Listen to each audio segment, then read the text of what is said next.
The wheel turns once again, and we find ourselves at one of the most powerful times of the year. So, this is a time when the veils between the worlds thin and the cycle of life, death, and rebirth starts once again. So, in tonight's episode, we'll be talking about the lore and the origins of Samhain, what the season's going to mean for us energetically, as well as ways that you can celebrate this turning of the wheel, whether it's through ancestor veneration and honoring, or through honoring your own shadow, or really exploring those cycles of life, death, and rebirth within you. So, merry meet. I'm Aislin. This is Ask Aislin. And tonight, this is A Witch's Guide to Samhain.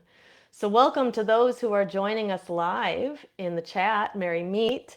Let us know if the microphone sounds okay. And we are going to dive right in. We have a lot to talk about tonight. If you're here with us live or watching back in replay, leave a heart or a thumbs up somewhere in the feed. That will help us get this out to more people. And we will also, as always, have a Q&A at the end, so you can leave your questions and comments, and I will answer those at the end. All right, so we are going to jump right in. We are going to start by exploring the origins of Samhain as well as the lore, and then we will get into some of the energetics of the season and the themes that you might explore during this season, as well as ways that in practices and things that you can do to celebrate the turning of the wheel. So just before I begin, though, I do, as I always begin with any of our Sabbath episodes, is I just want to just pause for a moment and mention that Samhain is not a singular date, though later we'll be talking about the dates of traditional Samhain. Like all Sabbats, this is a seasonal energy, and that means that you have about 6 weeks to celebrate. So if you hear some things in this episode that you want to do in your own practice, just know that you don't have to do that, cram that all into one day. You have several weeks that you could spread this time out over. All right, so origins and lore of Samhain. So Samhain is the third harvest festival, the first two harvest festivals being Lughnasadh and Mabon. Now, for the Celts, Samhain marked the end of the growing part of the year, and the beginning of the darker half of the year. So basically, the dark half of the year would exist from Samhain until Beltane.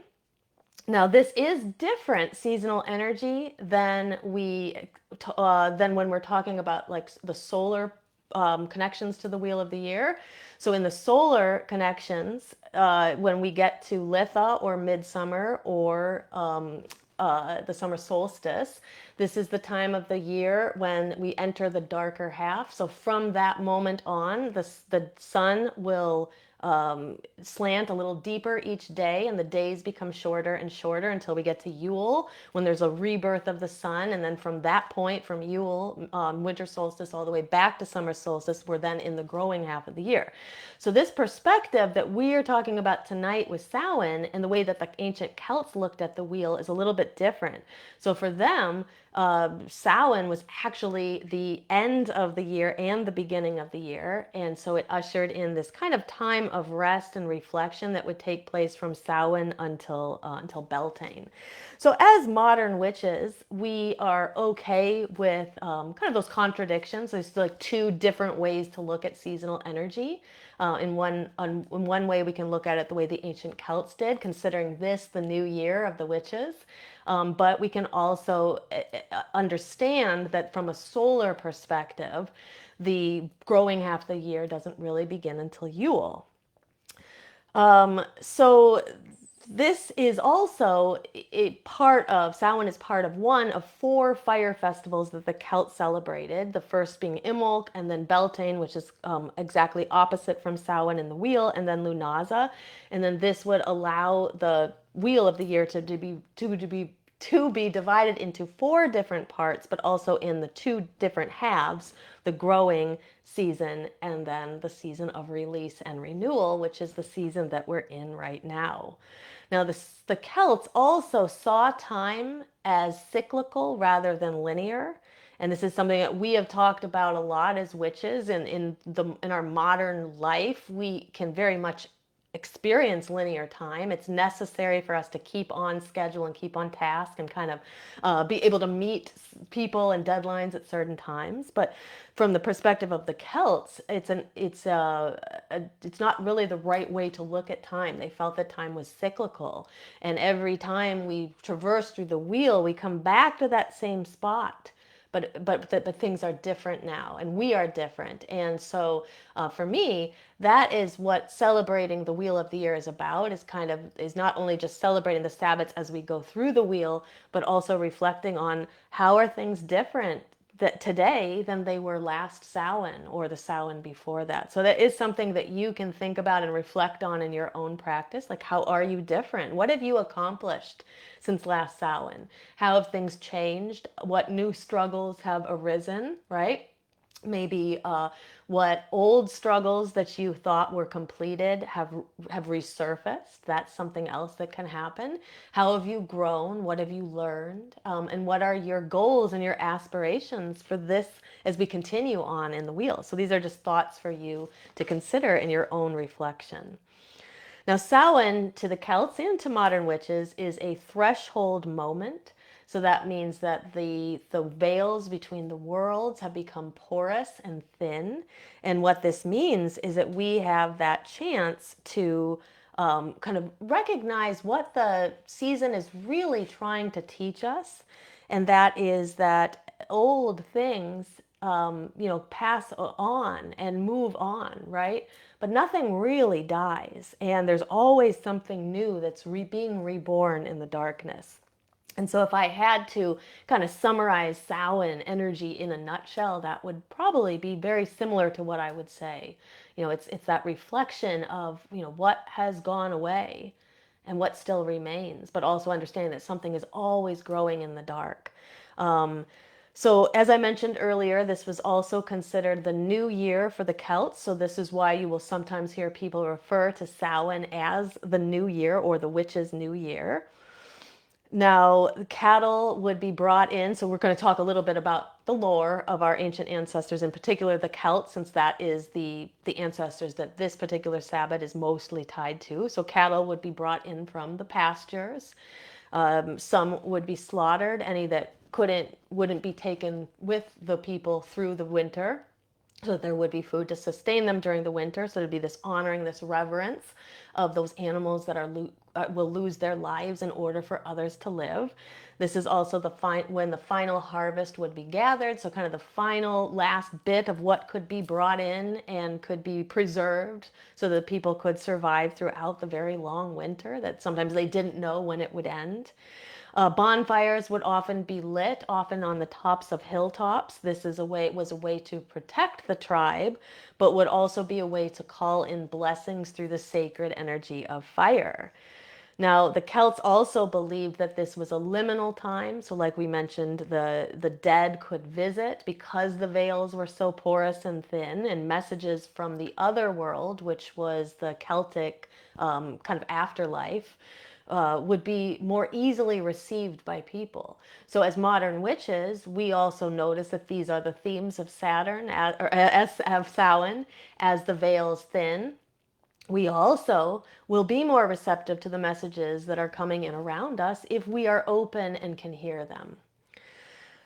With the thinning of the veils separate this world that we are living in now and the worlds beyond this that we can't see. Now, I always talk about veils as opposed to veil. So sometimes people will talk about just the veil thins, but I think there are actually two veils. I think there's a veil that we cross through when we are moving from this world of the living into kind of this space in between.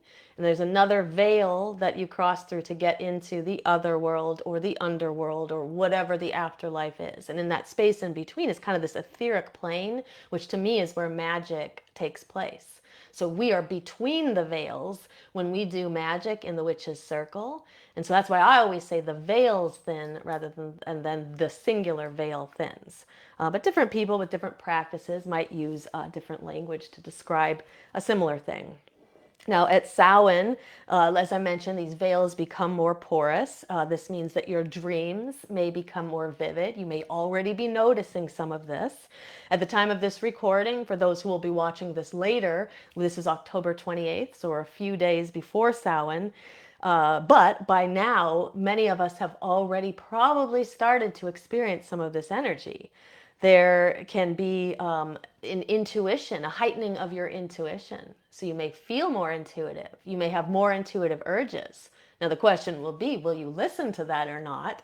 Hopefully, you have done or will start to do more work on your self belief, and that can help to increase your ability to really be able to understand the messages that are coming through for you, and have belief in them, because sometimes we will negate them. We'll talk about that a little later when we talk more about intuition and divination.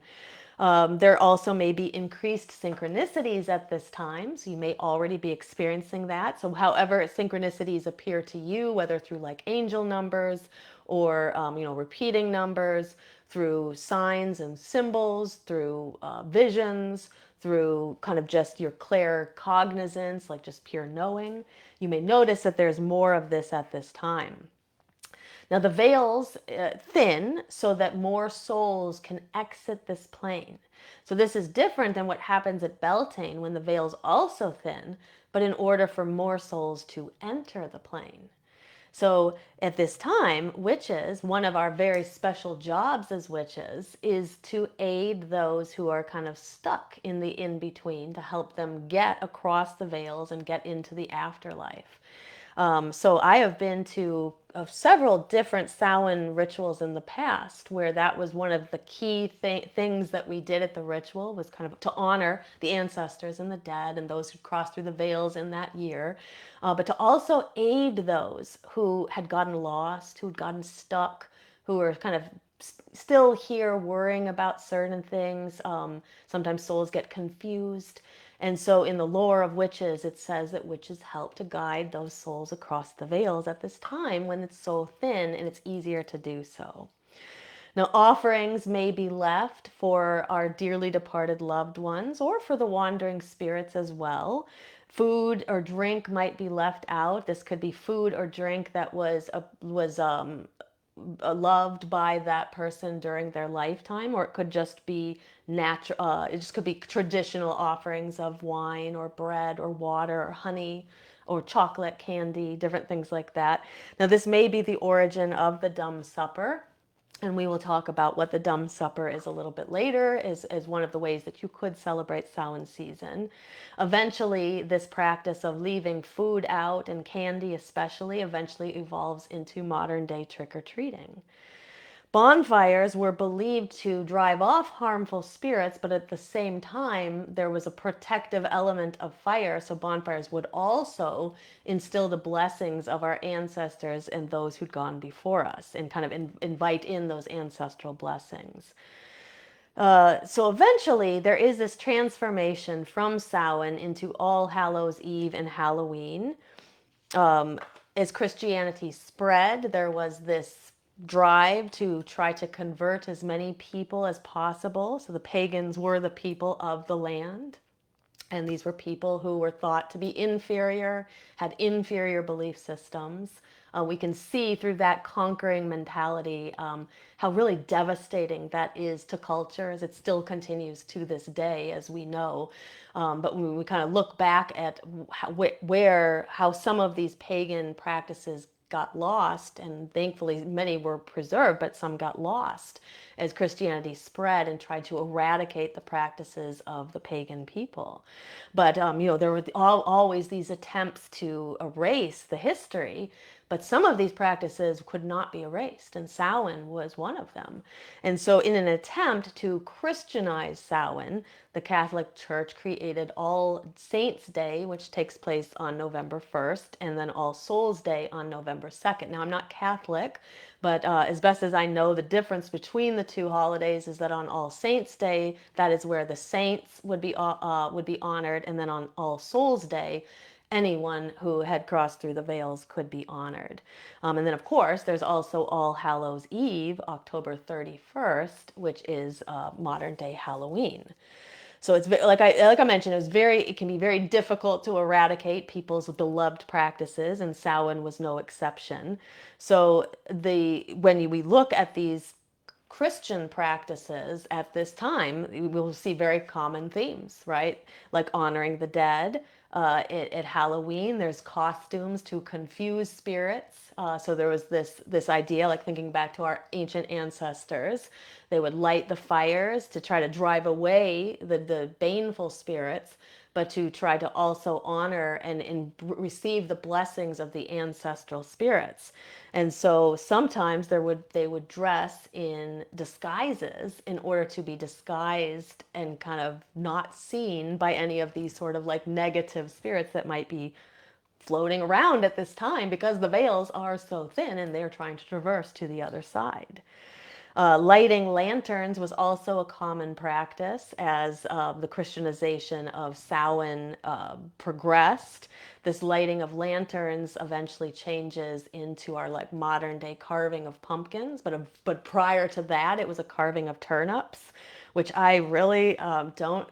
I've never tried it, but it seems like it would be very hard to do. So if anybody in the chat has ever carved turnips, I would love to hear how that was compared to carving pumpkins.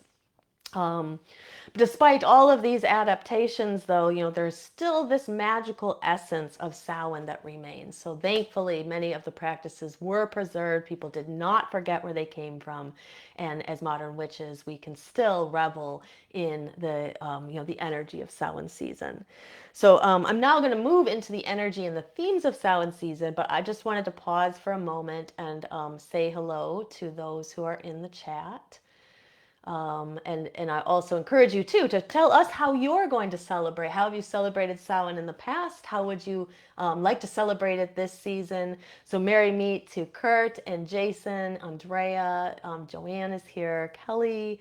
I have a lot of people here. Cindy, Taliesin, Cersei, merry meet everybody, Peggy. So Joanne said that they are going to have a dumb supper. So that is very cool. And we're going to talk about a dumb supper in just a moment when we go into some of the practices. But it is a very traditional way to celebrate Samhain and to celebrate those who cross through the veils. Cindy says she loves the tea. It's actually a dress. And I always like to wear it right around Samhain. Thank you so much. I got it a long time ago, but I thought it was very appropriate for the episode tonight. So share in the chat how are you celebrating Samhain this year, and then as we go through some of the practices, if you hear any that you're interested in doing, let us know in the chat. And of course, if there's anything that I don't mention, we would love to hear. So despite this being a witch's guide to Samhain, this is not the witch's guide to Samhain. So I'm not saying these are the only things a person can do. And in the interest of of this only being an hour episode, there's only so much we can talk about, but we would love to hear from you in the chat if there's any practices that you find special at Samhain, even especially if they're ones that we don't mention tonight. Taliesin said that he is making some of his grandma's soft ginger cookies that she loved. So what a wonderful way. So like twofold ways to honor this energy. So number one, honoring our ancestors. It's like an offering to your grandmother when you make a dish that she loved so much. And then on top of it too, these are food. Food is a way that we can also celebrate the season in our sacred feasts. Okay, so let us dive in now, and we are going to talk about the energy and the kind of themes of the season. So the first thing I wanted to do was I wanted to mention the dates of Samhain. So traditional Samhain takes place from the sunset on 10/31 to sunset on 11/1. So that would be traditional Samhain. Now, some people will celebrate on 10/31. Some people will celebrate on 11/1. And then, as I mentioned, it is a seasonal energy, which means if you can't celebrate on one of those 2 days, you have this entire time until Yule when we are, it's really not till about 2 weeks or so, a week and a half to 2 weeks before the next Sabbath that we start to transition into that Sabbath's energy. So we're going to still be in Samhain energy all the way through November. So we have a lot of time to continue to practice and to honor, our ancestors and all of the, and in particular, like in our Shadow Seekers membership, for example, we're taking the entire month of November, and we're also doing this in our coven, to really make the theme be about ancestors. So looking at ancestral shadow work, looking at ancestral veneration. I'm going to tell you at the end in a way that you can join us, even if you're not part of one of those two groups. You can join our Samhain ritual this weekend with Hecate, where we're going to do a lot of ancestral work. But you have this entire time, this entire Samhain season to, do these practices. Now, another thing I always like to mention is that when we get to these cross-quarter days, Samhain being one of them, and Imbolc, Lughnasadh, and Beltane being the others, they are movable dates astrologically. So even though we have these traditional dates when we celebrate, when most people are going to be celebrating, the reality is that these are the cross-quarter dates that are between the solstices and the equinoxes. Now, since those dates will switch slightly every single year, so do the cross-quarter dates. So for example, Samhain this year takes place from the 6th to the 7th of November. So that's a whole week from now. So every year people kind of write to me and they're upset because they feel that they missed Samhain because they didn't do something on the 31st or the 1st. But you actually have a whole week before we even get to astrological Samhain, and technically if people say that the veils are at the thinnest on the 31st to the 1st, that's actually incorrect. Astrologically, the veils are really the thinnest from the 6th to the 7th. So something to consider, celebrating astrological Samhain as well. Okay, so let's dive into the themes. So the first theme is death, release, and renewal. So we know that everything must eventually die. Everything must eventually return to the soil. And so this is a powerful and important theme of this time of the year. So we notice the trees begin to let go of their leaves. I just came from Massachusetts, and I was in Connecticut for a little bit. Just a week and a half ago, and I had not seen the leaves in many years because I have lived here in California for 21 years. And so driving on the Mass Pike and seeing the beautiful foliage, right, helps us to really experience that part of the turning of the wheel. Now, the trees, they let go of their leaves, like I said. Animals begin to burrow and rest. So all of these things should remind us, or be reminders of how we too could settle into the energy of this season. So if you are go, go, go, go, go right now, that's okay if you're planning, you're getting things ready for your Samhain preparations. But you really should think about, if your energy is like this right now, it's very counter to the energy of the wheel. And so you might want to think about, how could you dial it down a little bit and find some rest. So people know I'm a go-getter. I work a lot. I have 2 businesses. But for me, I've made a very conscious effort right now to dial it down, get a little slower, get a little more internally focused, and really slow my energy down so I can be closer to the energy of the season. So if you are like me, think about that. How could you, slow your energy down a little bit during this time? We also notice that the sun is growing dimmer.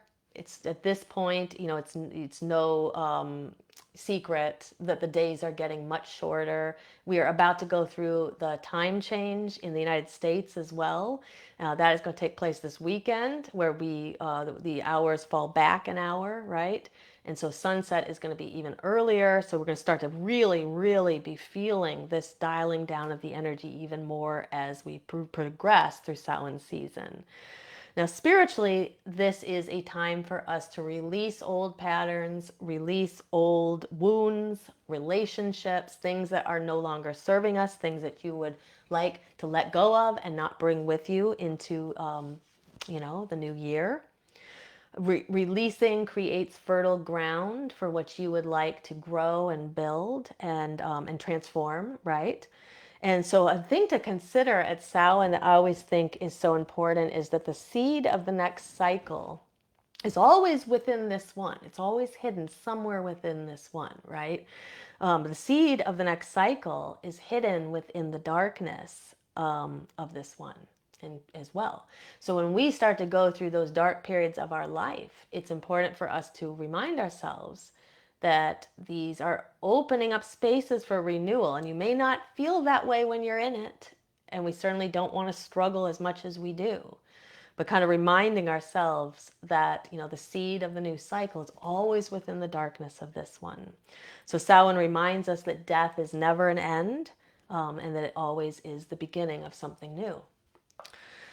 So another theme for Samhain season is exploring the inner darkness. So this is where our shadow work comes into play. This is an invitation for us to turn inward as we start to, become more internally focused. It's an invitation for us to explore, what could be let go of? What are the things that are holding us back? What are the patterns that don't serve us? What about the emotions and the energy that comes up, like that seemingly out of our control, that kind of disrupts us? And, if you ever have like visceral reactions, yesterday there was a student's parent that was texting me, and man, viscerally, I got really angry by what she was texting me. And so those are things for us to explore in our shadows. Like where does that anger come from out of nowhere? What does it remind me of? Where did who does it remind me of? What is really at the root of it all? Rather than just to like sit with it and not explore it, right? This is an opportunity for me to grow in some area. Allowing us to figure out what's buried down in the depths of our unconscious. So I wanted to offer you just a couple of prompts. So for those of you who are looking for something to do in your shadow work, here's a few prompts that you could use. Now remember, when it comes to shadow work prompts, sometimes people think you can only do journaling, and then people will just sort of negate that, or push it to the side if they don't like journaling. But there's a lot of other ways you can use prompts. You can use them just like I like to use them while I'm walking. I just do contemplation. You can also, if you are somebody who likes to draw cards, you could draw tarot or oracle cards and ask some of these prompts and see what comes up for you there. So you could do some automatic writing on these prompts. Okay, so here are 3 good prompts for Samhain season. What truths have I avoided seeing? What truths have I avoided seeing? What parts of myself am I ready to reclaim or heal? What parts of myself am I ready to reclaim or heal? Where do I need to forgive myself or others? Where do I need to forgive myself or others? So what I would recommend doing is choosing one of these prompts that resonates, or another one that you find online, and doing a little reflection journaling or draw some cards and see what comes up for you, because you are in a space, an energetic space, where this kind of work is actually easier to do. So if you've had trouble doing shadow work in the past, see if you do it when the times are more aligned, you might find more is coming up. Remember, the veils are thin. That includes the veil between your unconscious and your conscious. And so you will have more insight potentially at this time. Now, the dark seasons of our lives are not punishment, so it's important for us to remember that. Samhain season can help us to remember that. These are just, it's just us simply entering the womb of potential, right? So that's a nice metaphor to think of when we're struggling. I am just in the womb of potential. And you can, just as the seeds need to rest in the soil for some time before they will germinate again in the spring, our souls too will incubate in the darkness as something new begins to grow. So I'm just going to return back to the chat for a moment, and then we're going to get into kind of the ancestral work that people can do. And just merry meet to others who are joining us. Adam is here, and Stephen. And Adam said, here in Southern Illinois, it gives a beautiful scene this time of year. Yeah, I grew up in Northwest Indiana and spent much time in Illinois as well. And so those are the memories I have of like the beautiful scenes that were created around this time of year. Joanne says she's in southwestern Virginia. The leaves are beautiful there as well. Yeah. So the leaves in Los Angeles, they do fall from the trees a little bit, but we don't get the colors that you guys get in other places. And that was just really like, to me, it was very breathtaking seeing those, like I said, on the Mass Pike. And we actually went to see my sister in Western Mass on Thursday of that week we were there. So I was there not last week, but the week before. So we were on the Mass Pike that day, and then on Sunday we went out to see her sing at the Renaissance Fair in Connecticut. And I remarked to my friend that just in those from Thursday to Sunday, just in those 3 days, the leaves had they were way more breathtakingly beautiful on Sunday than they were on the Thursday, just a few days prior. So a lot changes very quickly at this time of year. Andrea says she's setting up an ancestral altar, planning on some ringing of the bells. We're going to talk about tolling of the bells in just a bit. She had also been baking. She said, my mom loved baking while listening to some of her favorite music, lots of German Volksmusik and yodeling. Yeah, so it's great too. Like I didn't mention that. Like music is another way to connect to the ancestors. Things that our ancestors liked to do, liked to listen to. Those are powerful ways to bring the ancestors into, our space right now. Steven said, so November is a season that is amazing. It should be awesome this year in Texas, hoping to get a cold front, a little more rain, so the burn ban gets dropped and I can have a bonfire Friday. Yeah, that's awesome. Yeah, so it can be tough if you're living in a place where there's like a burn ban and you can't burn things.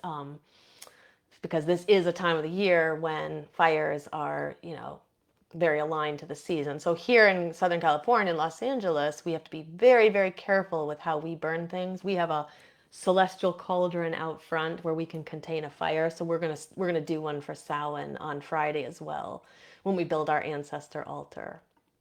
So keep it coming in the chat. Let us know how you are celebrating Samhain. And if there's anything that I mentioned that you resonate with, let us know. Anything you'd like to do. Okay, so ancestral connections at Samhain. So as we mentioned, the veil's thin and the lines of communication open up for us with our ancestors. Our ancestors, it's important to remember, are not just ancestors of blood. So we can have spiritual ancestors, teachers, and mentors are kind of our adopted kin. So we always say in our Shadow Seekers membership in our coven, this is our family, and for many people they don't connect as much to their families in spiritual ways, so we can find spiritual families that are just as important to us. And so when any of those people cross through the veils, they also become our ancestors. There's also ancestors of the land that you live on, ancestors of the witches, so any witch or spiritual like a pagan who has crossed through the veils before us. All of those are our ancestors, as well as the ancestors of our past lives. So if you are interested in exploring more about the ancestors, including different types of ancestors and how to work with ancestors, I'm going to drop here in the chat. This is episode, let's see, 157. So this was from about a couple weeks ago. So I'm just dropping that in the chat for anybody who wants to check out that episode and learn more about the ancestors. So honoring the ancestors is very much aligned to the season at this time, strengthening the lines and of the energy that comes from our ancestors to us. When we honor them, we strengthen those lines, we strengthen that flow of energy, whether that energy is the strength of our gifts or the strength of the protection that our ancestors provide us.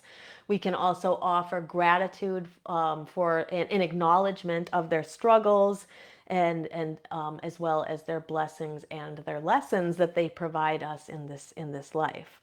So I'm going to segue now into different practices that we can do at Samhain.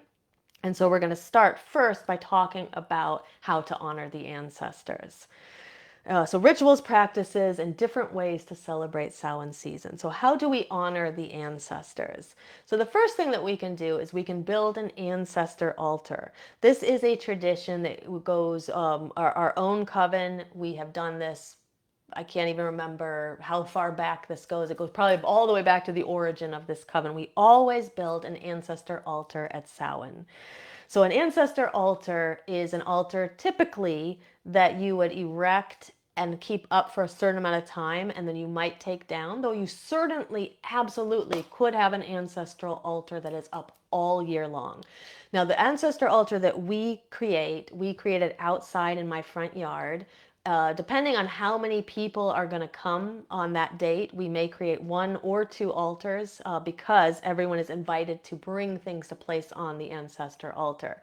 So what we have done when there's a lot of people who are going to be there is we create an ancestor altar for our human ancestors, and then we also create an ancestor altar for all of the pets that have crossed through the veils. And then people will bring different things. So you can bring photos, or you can place photos on the ancestor altar, mementos, things that were important to that person when they were alive, candles. You can leave offerings. So there are just like traditional ancestral offerings like bread or wine, fruit, coffee, alcohol, candy, apples. But you can also leave personal food offerings. So, for example, foods that your ancestors enjoyed while they were alive, whether that's like candy, M&Ms, or something. If your father loved M&Ms, leaving M&Ms would be a great offering to him. Now we can also add other seasonal touches to the ancestor altar, like leaves. Marigolds is a flower that is very much connected to the ancestrals. Mums is also another one.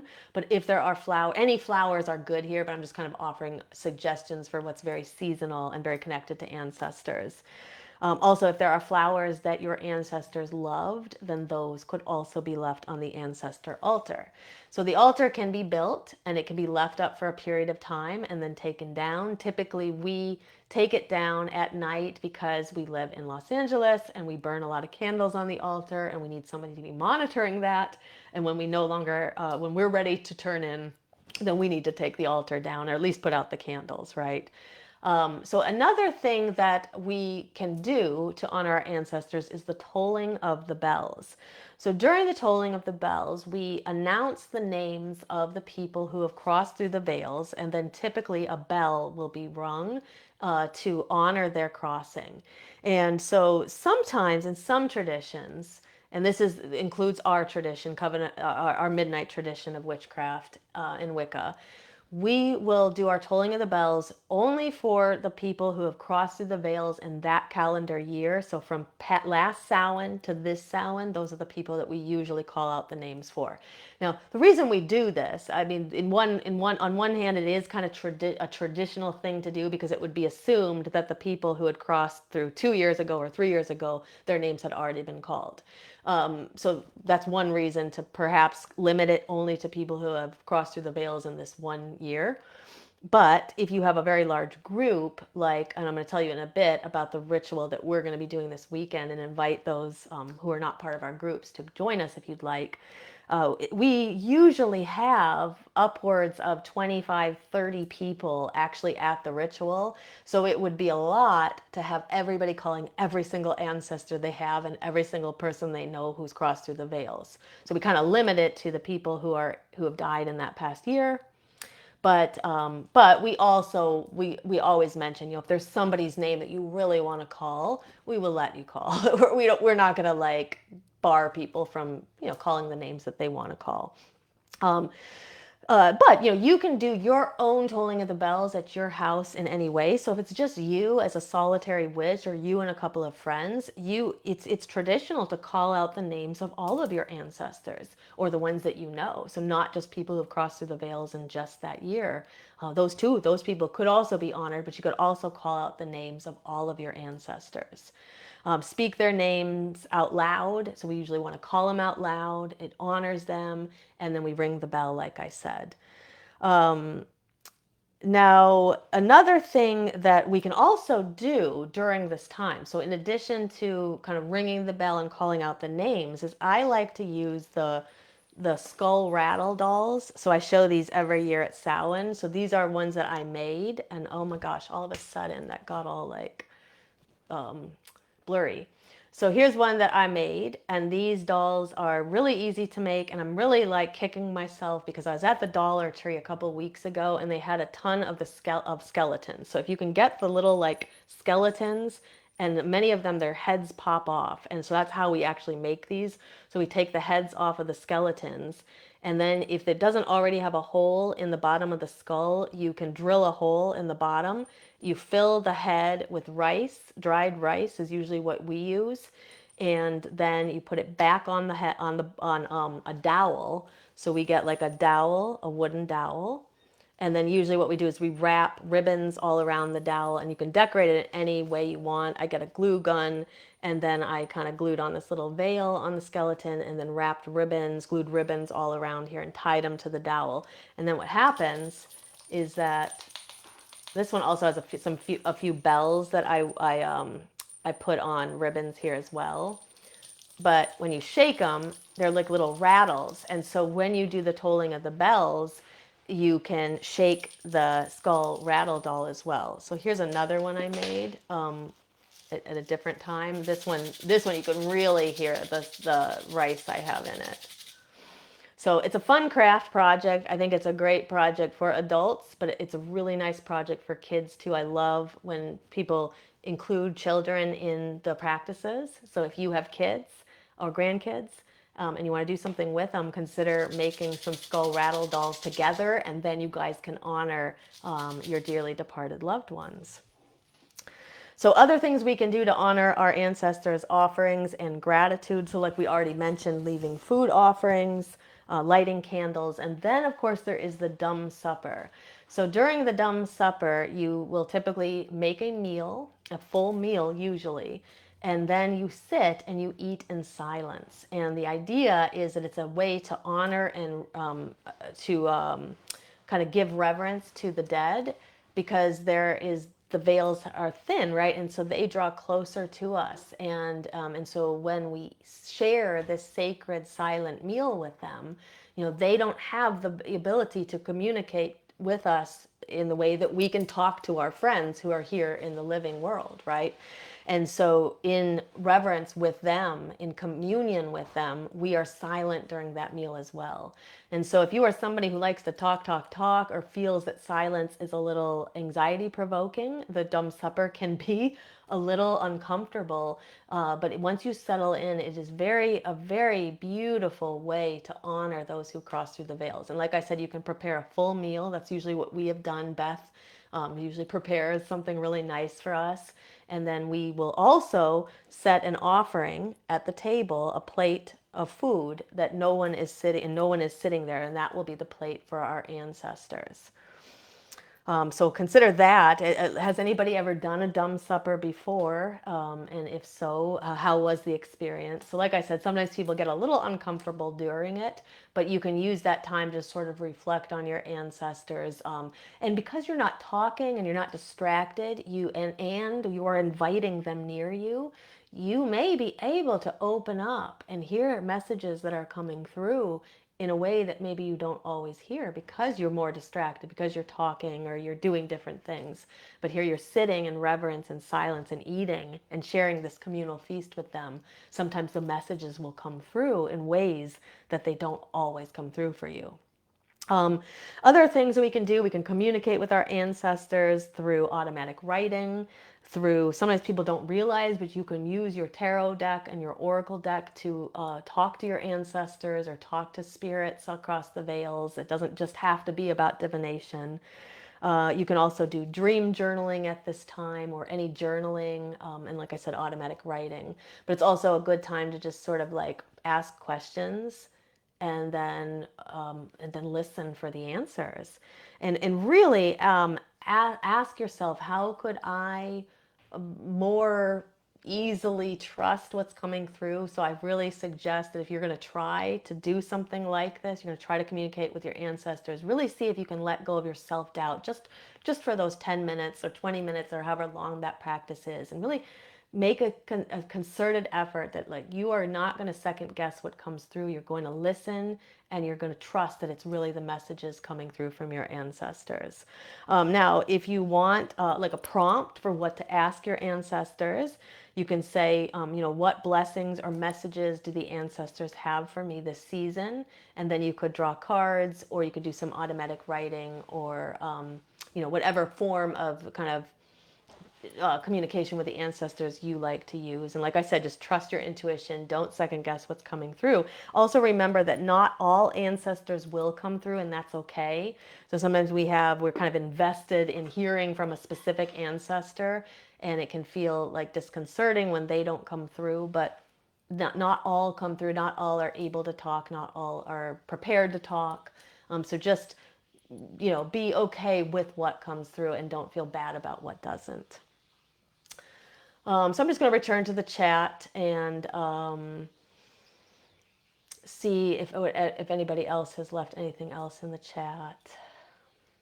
And then we are going to talk about divination. Joanne said after their dumb supper, she said that we're going to use a spirit board. Yeah, so I think that's a really good idea, is to, after your dumb supper, after you've done the sacred feast, is find a way to communicate. And that was something I didn't mention. You can communicate with your ancestors through a spirit board as well. Okay, so let's talk about divination. So divination, veils are thin, so divination is heightened at this time, or the energy that allows us to do divination is heightened at this time. So this is a powerful time for you to try divination that you've never done before. So I highly suggest, if you're somebody who's always doing cards, try a different form. It's always okay to do the form you like, and you can do that too. But maybe use this as an opportunity to try a form that you've never used before. So if you want to know more about divination, you can go to episodes 146 and 148 that I did a while back. These are both about different methods of divination. So this would be actually a good time to go back and watch those. I'm going to put those in the chat right now, but if you are watching back on YouTube later, these links will just all be below in the comments. So that is 146, and now I'm going to put in 148 for you. So I kind of split this up into the episode itself was just way too long to do everything in 1 hour. So we have 2 different episodes, part 1 and part 2. So check those out if you are newer to divination or looking for new ideas. And you can use those as we move into Samhain season. So let's talk a little bit about divination here, though. You can ask questions about the upcoming year. You can ask questions about things you're working on. You can just ask for just simply spiritual advice if you would like. I also, again, when it comes to divination, it's important for us to trust what's coming through. So there isn't really a point to me in doing divination if you're just going to negate everything that comes through. So you really want to try that self-belief exercise where you make a deal with yourself. I am going to believe and trust what comes through, at least for these next 10 minutes while I'm doing this exercise. So a couple of things that you can try. Scrying. If you've never done scrying before, now would be a great time to try it.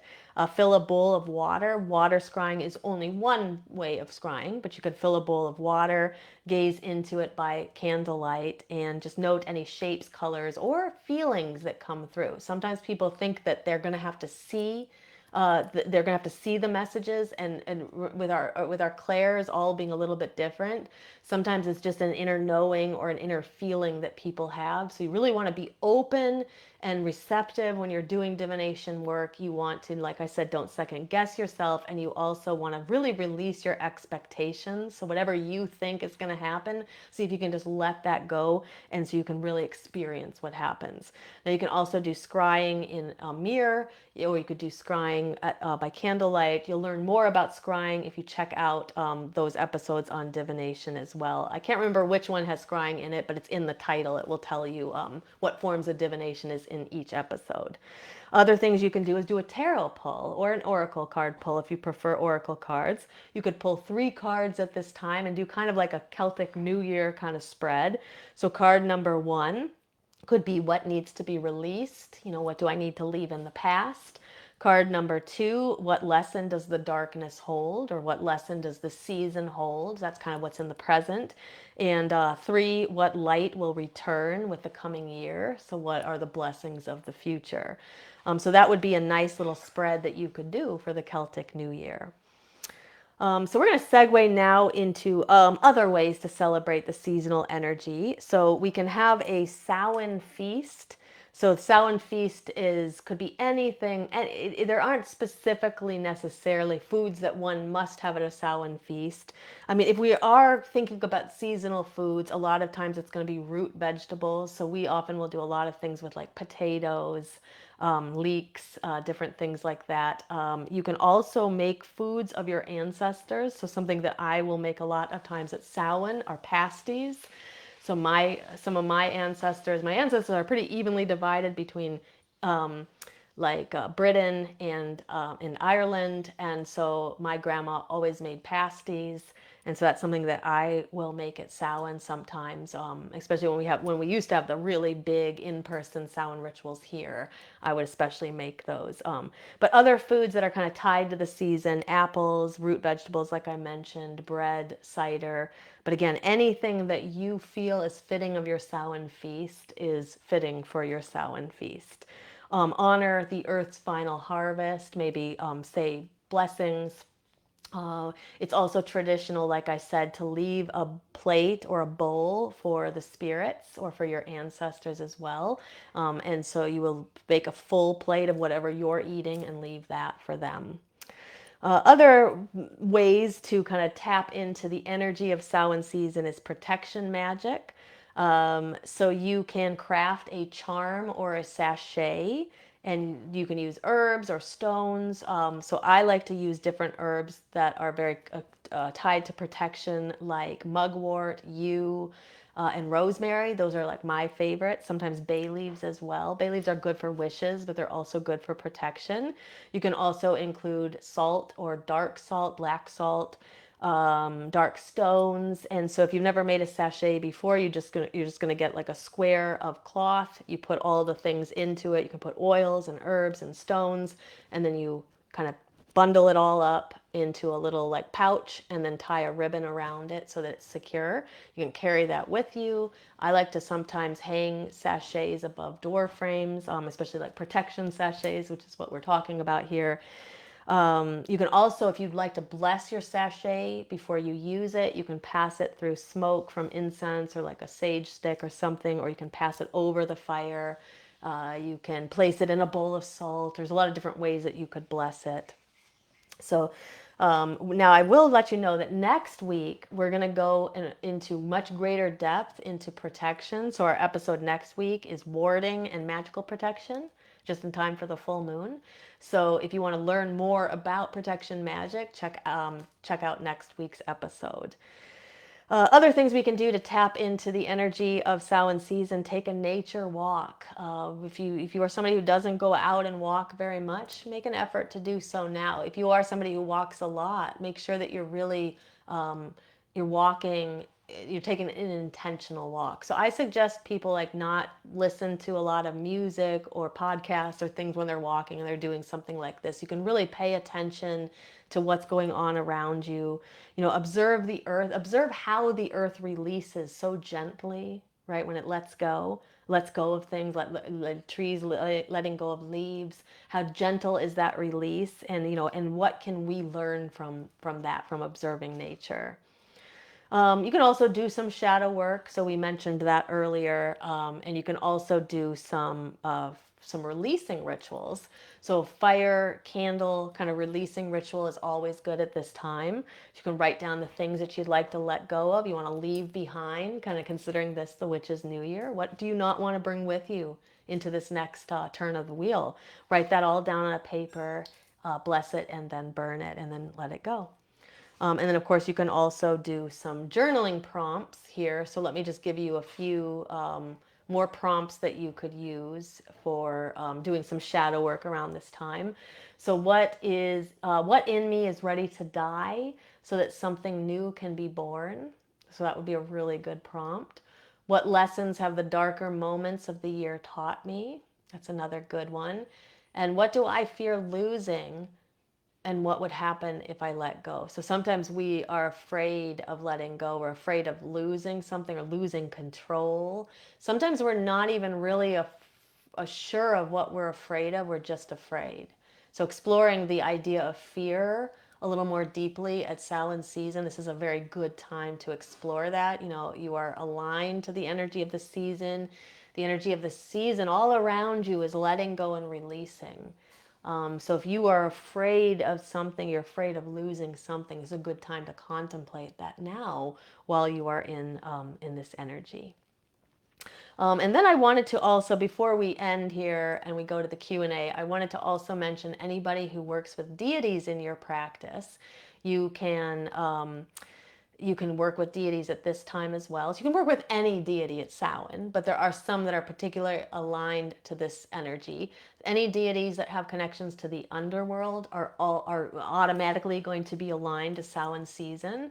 So Hecate is this deity that we'll be working with at Samhain this year, and I'm going to tell you a little bit more about that ritual in just a moment.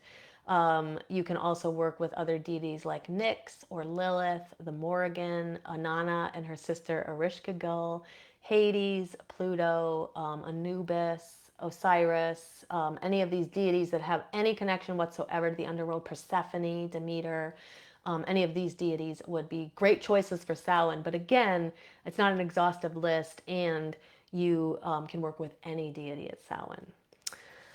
All right, so that is what I have for you today. So I'm going to go back to the chat and just see what else other people have put in the chat. So like, how are you celebrating Samhain? Or is there anything that you that we talked about tonight that you think would be fun to do this Samhain? So Joanne was talking about using a black mirror. Yes, you can absolutely use a black mirror for scrying. That's a really good method of scrying. And you can actually, you don't have to purchase a black mirror. You can make one very easily at home. You just have to get a picture frame. We always get them just from the Dollar Tree. And then what you do is you paint one side of the glass, take the glass out, paint one side of the glass black, and then put it back into the frame once it dries, and you have yourself a black mirror. Usually you're going to have to do many passes with the black paint, but eventually once all of the spaces that you can see through are gone, you've got yourself a black mirror. Joanne said they made cages for their, she said we made cages for our veils. Very cool to do at Samhain. Andrea says she likes to do simmer pots, and Joanne likes to work with Hecate. Yeah, so again, put in the chat, how else are you guys celebrating Samhain? And if you have any questions, so we are now at the Q&A part of the episode, so if you have any questions about anything, it doesn't have to be related to Samhain in particular. It can be anything related to witchcraft, shadow work, or energy work. Put it in the chat, and also let us know how you're celebrating. So I'm going to tell you what's coming up, and that way people will have time who are live to leave questions. And even if you are watching in replay, you can also leave questions. I always go back through the feed afterwards, later, and I answer anything that people leave in the feed that weren't live. I will answer that all later. Okay, so coming up. So the most important thing that's coming up is the Samhain ritual that we are going to be doing. Our Coven of Midnight's Flame, is going to be hosting a Samhain ritual this Sunday at 4:30 p.m. Pacific, 7:30 p.m. Eastern. So this ritual will be recorded, and if anybody, so for anyone who has a ticket, so whether you are in our Shadow Seekers membership or in our Coven, you guys all automatically get tickets. That's all part of your membership. And your ticket is, you just look in your email for your Zoom link and all the information about the ritual, and you get to come for free. But if you are somebody who is not in one of those groups, we also invite you to join us as well.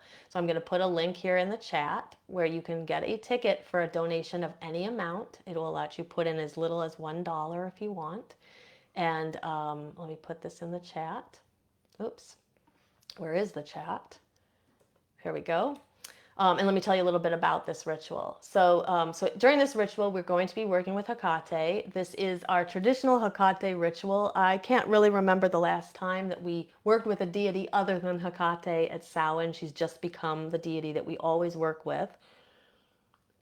Now, our ritual changes a little bit every year. So every year, we do a tolling of the bells. So if there are people that you would like to honor, you will have the opportunity, if you come to that ritual, you'll have the opportunity to call out their names or to put them in the chat and have Beth will call out the names for you.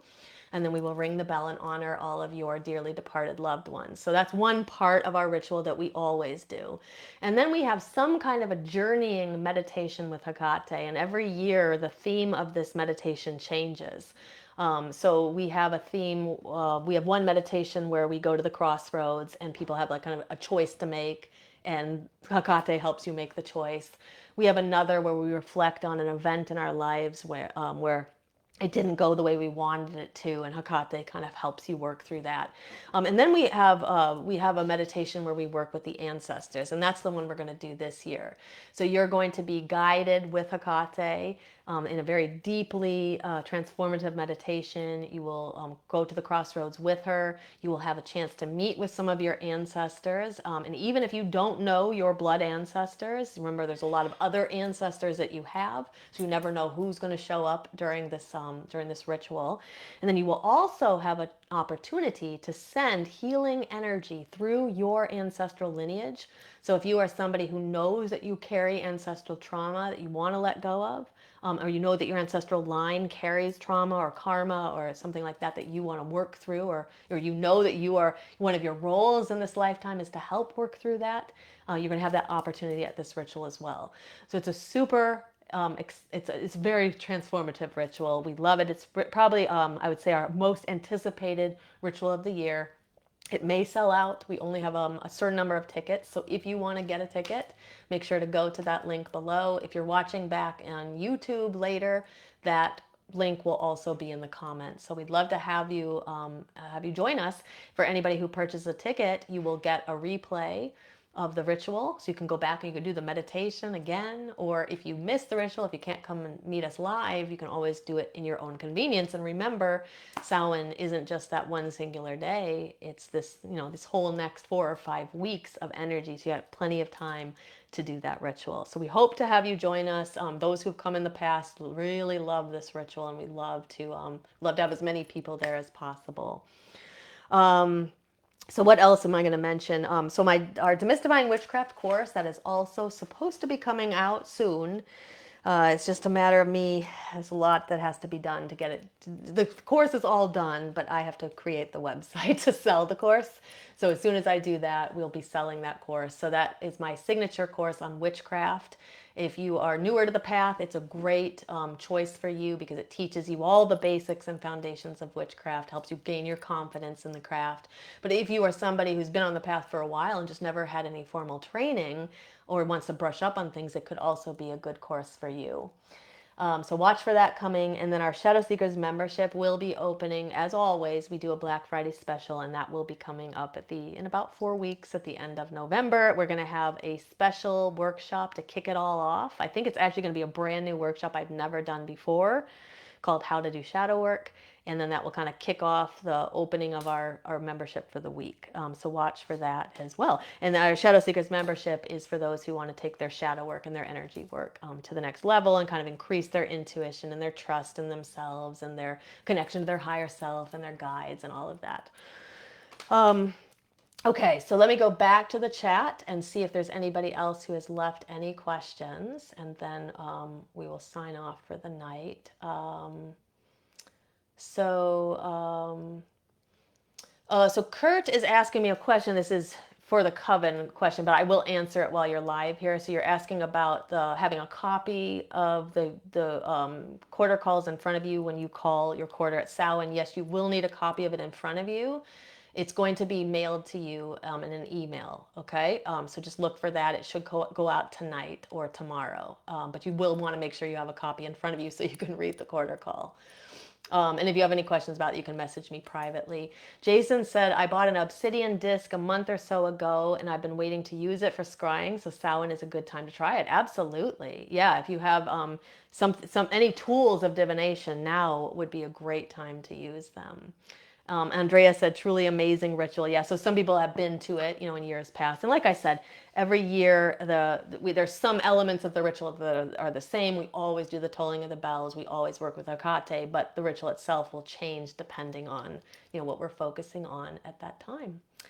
Okay, so I don't see any other questions for me, so I'm going to sign off at this point, but I will go back later and make sure I didn't miss anything.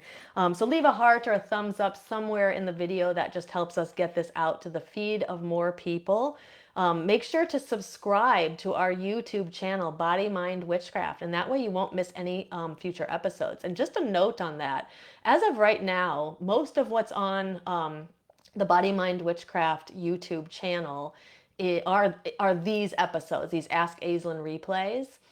So if you have ever missed an episode in the past, you can always go to our channel, Body Mind Witchcraft, and you can find all of our episodes that way. So I highly encourage people to like kind of go there and browse through what we have and see if there's anything that you're interested in. But I'm also have some new filming equipment and I'm making a lot of new videos. So there's going to be a lot of new stuff on that channel soon. So now is a great time to subscribe to the channel if you're not already subscribed. We've already made it to over 1,000 subscribers. That's what we needed to get the channel monetized. Now we need 4,000 video view hours. So the more of you that go there and watch our videos, that will help us get to that landmark, and then we will be able to get monetized. If you are not on our mailing list and have not already signed up for the mailing list, I'm putting a link in the chat as well. Those who are watching on YouTube, you'll find this in the description of the video. When you sign up for the mailing list, you'll get information about all of these episodes. You always get the link to the replay, as well as just information about witchcraft, shadow work, and energy work. There's like a weekly email that goes out. And then on top of that, you'll get sent a copy of The Witch's Guide to Shadow Work. All right, well, as always, it's such a wonderful time to spend Tuesday evening with you. Happy Samhain to all of you. I hope to see many of you at our ritual on Sunday so we can celebrate this turning of the wheel together. And until next time, blessed be.